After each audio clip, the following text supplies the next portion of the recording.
Очень много общего в нашей любви. Давайте посмотрим фрагмент картины, которую вы сняли в 1981 году.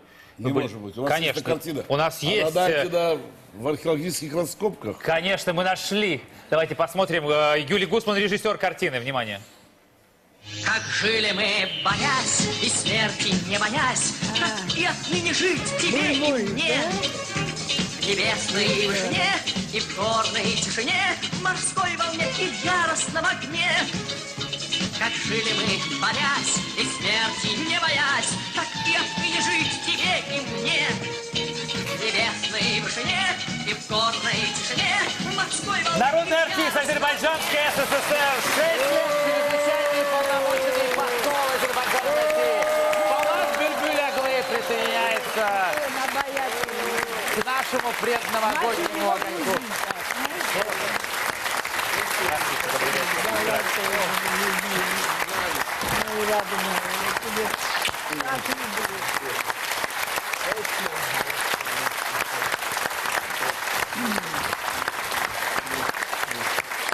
Никогда я не могу не подойти к создателю фильма. Привет, Брэн.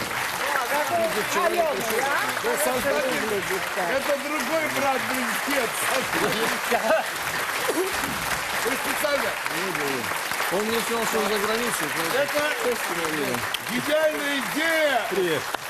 Авторов сценария запутать Полада Бюльбюлевича. Ну вот, создатель. Да, близнецы, садись. Поближе к Да, режиссеру. да, давай. Это режиссер, это брат. Да. Я их знаю Остальные хорошо. на подходе. Я с ними с детства с одного города. Скажите, ну вот такая серьезная политическая карьера. Трудно было вот перестроиться и принять это решение для себя? Когда-то Гусман предсказывал мне, старший Гусман, потому что когда мы снимались в 1981 году, ну, естественно, любой фильм – это очень большая организационная работа. Я похвалю его. Дело в том, что Полат, когда был Полат, ты мне сказала, что позвонишь сегодня, суперзвезда, он спал у себя в микрорайоне полдня, потом писал музыку. И я ему сказал, ты здесь композитор, ты певец, и главное, ты в главной роли.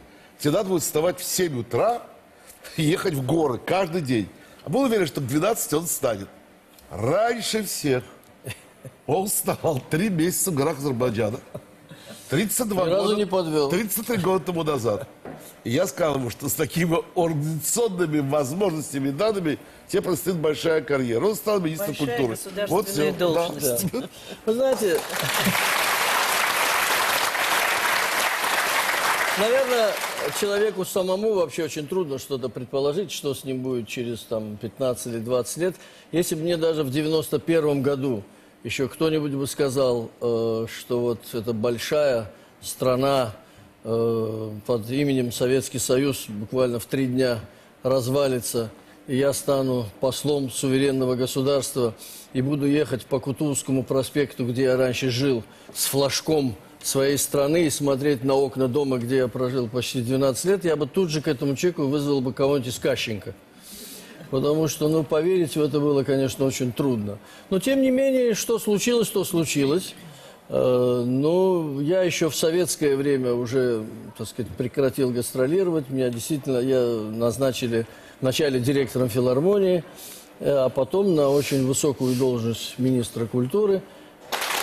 Ну а сегодня, господин посол, вы берете в руки микрофон? Вот, Ну, очень редко. У кого-то на юбилее, у кого-то на день рождения, ну, у кого-то у друзей. Могу сказать, что советская эстрада была богата не только 15 союзных республик. Музыканты из ближайших зарубежных стран тоже всегда участвовали в сборных концертах. И сейчас хочу вам показать клип югославской артистки, знаменитую песню «Маленький кораблик» Радмила.